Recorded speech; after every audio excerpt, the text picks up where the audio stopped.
Adjacency matrix के जो सबसे बड़े मेरिट्स वो ये हैं कि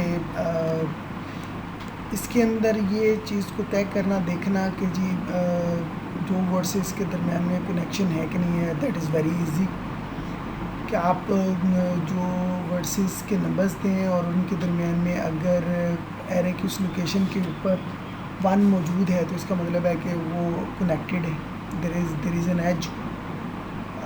जबकि उसकी जो एरे के ऊपर जो उसके दरमियान में जो वर्सेस हैं उनके दरमियान में जो एजेस हैं उनकी डिग्री अगर कैलकुलेट करनी हो हमने तो इस फार्मूले से हम कैलकुलेट कर सकते हैं। जबकि इन डिग्री और आउट डिग्री जो है ना वो बिलतरतीब इन दो फार्मूलेस हैं, फार्मूले जो हैं इनके थ्रू हम किसी भी ग्राफ की जो है वो in degree out degree calculate कर सकते हैं।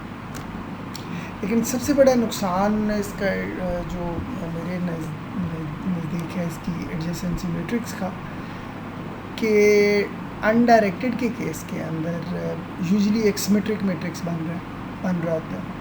तो सिमेट्रिक मैट्रिक्स का मतलब यह है कि जो ऊपर वैल्यूज़ आपने की हुई हैं, स्टोर की हुई हैं, वही आप वैल्यूज़ आपने नीचे स्टोर की हुई हैं, यानी कि डुप्लीकेट इंफॉर्मेशन सेव हो रही है।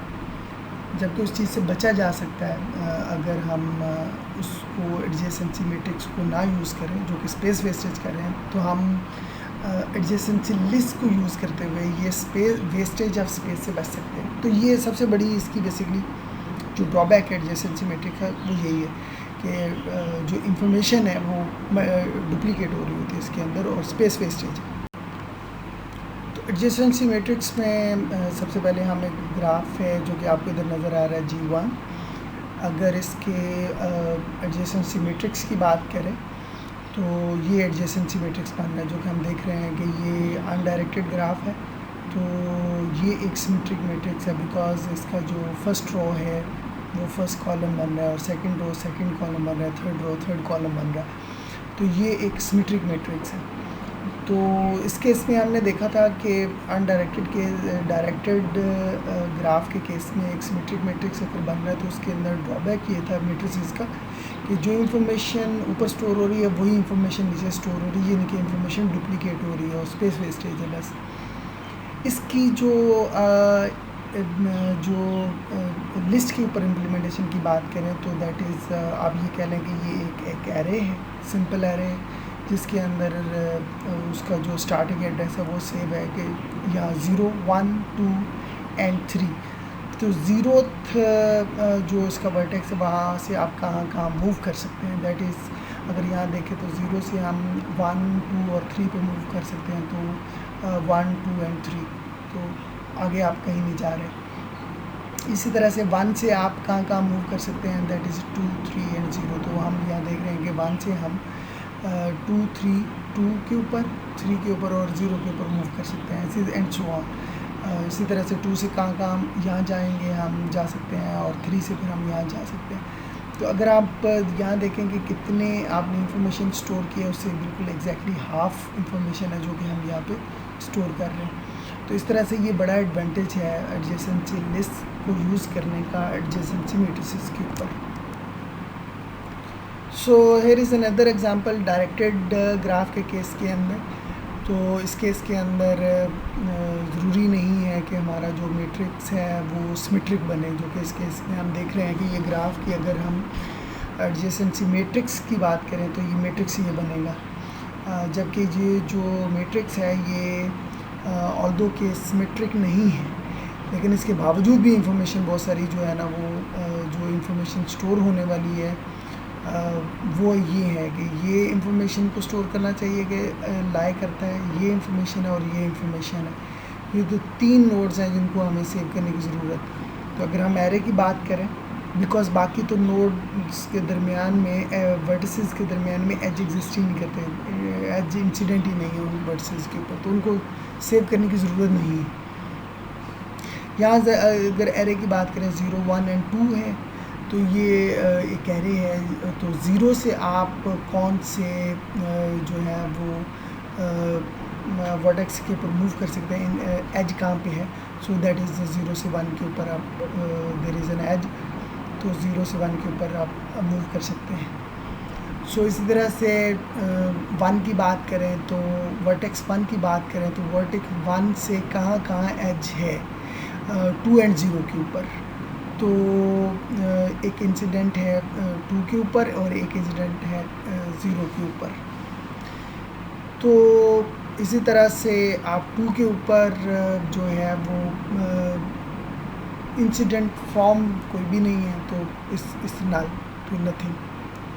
तो ये हम देख रहे हैं कि 1, 2 एंड 3 इंफॉर्मेशन, नोड्स के इंफॉर्मेशन, एजेस की इंफॉर्मेशन हमने सेव की है। तो वो यहाँ पे मैट्रिक्स में देखें तो 1 एंड 2 एंड 3, 3 एजेस की जो इंफॉर्मेशन हम सेव कर रहे हैं, बाकी तो सारी स्पेस वेस्टेज।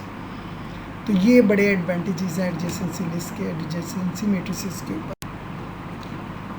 तो यहाँ पे हम प्रोग्रामिंग की अगर बात करें तो यहाँ हम देख रहे हैं कि एडजेसेंसी मैट्रिक्स के केस में तो अगर वर्सेस n थे तो हमें एक सिंपल एरे जो है 2 डायमेंशनल एरे n/n की हमने डिक्लेयर कर ली थी। जबकि यहाँ लिंक लिस्ट के केस में, एडजेसेंसी लिस्ट के केस में हम एक नोड क्रिएट कर रहे हैं, उसके अंदर एक वर्टेक्स है इंटीजर टाइप का, और वो उसके ऊपर नेक्स्ट आप कहाँ उसके दरमियान में मूव कर सकते हैं, नहीं कर सकते, एज है नहीं है तो दैट मस्ट बी नल। अगर है तो वहाँ पे नेक्स्ट जो नोड होगा, जो कोई वर्टेक्स होगा, वो कौन सा होगा, वो कहाँ मूव कर सकते हैं। तो ये स्ट्रक्चर होगा उसका। और ये हम जो पीछे हम देख रहे थे कि वो एरे हम डिक्लेयर कर रहे थे, उस एरे के अंदर सारे आगे जो वर्ड्स थे उनकी इंफॉर्मेशन हम सेव कर रहे थे। तो पॉइंटर वेरिएबल, पॉइंटर हम स्टोर कर रहे थे उसके अंदर नोड के। ये एक ग्राफ नोड्स की कैरे है जिसके जो मैक्सिमम वर्ड्स है वो हैं कि जो उस ग्राफ के अंदर टोटल है 7 है। तो 7 जो है वो साइज़ की कैरे डिक्लेयर कर ली। हर एरे के इंडेक्स के अंदर एक मेमोरी एड्रेस सेव करेंगे, उसके ऊपर वो कहाँ पे वर्टेक्स कौन सा होगा वो स्टोर होगा उसके ऊपर। और अगर ग्राफ ऑपरेशंस की बात करें तो जो उसकी जो सबसे जो पहला ऑपरेशन जो जहन में आता है ग्राफ बना लेने के बाद, दैट इज़ अ ट्रिवर्सल। जैसे कि हमने अपना ट्री बनाया था तो उसको बाद में हमने विज़िट भी तो करना नोड के कौन कौन से नोड्स बनेंगे।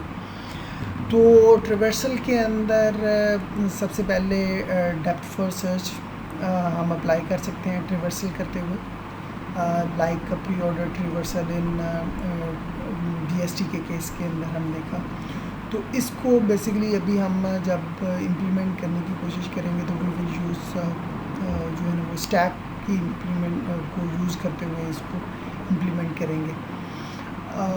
इसी तरह से ब्रेड फर्स्ट सर्च का मतलब है कि लेवल बाय लेवल अगर आपने सर्चिंग करनी है, जैसे कि ट्री के अंदर हमने की थी, तो फिर हम यहाँ पे अगर हमने लेवल बाय लेवल ट्रेवर्सल करनी है, ब्रेड फर्स्ट सर्च करनी है, इसके ऊपर ट्री ग्राफ के जो वर्सेस हैं उनको विज़िट करना है, तो हम क्यू डाटा स्ट्रक्चर का इस्तेमाल करते हुए उसको जो है ना वो पूरे ग्राफ को विज़िट करेंगे। इसी तरह से कनेक्टेड कंपोनेंट्स को चेक करना हो तो ये कुछ ऑपरेशंस हैं, चंद ऑपरेशंस हैं जो कि हम ग्राफ के ऊपर अप्लाई करने जा रहे हैं अभी।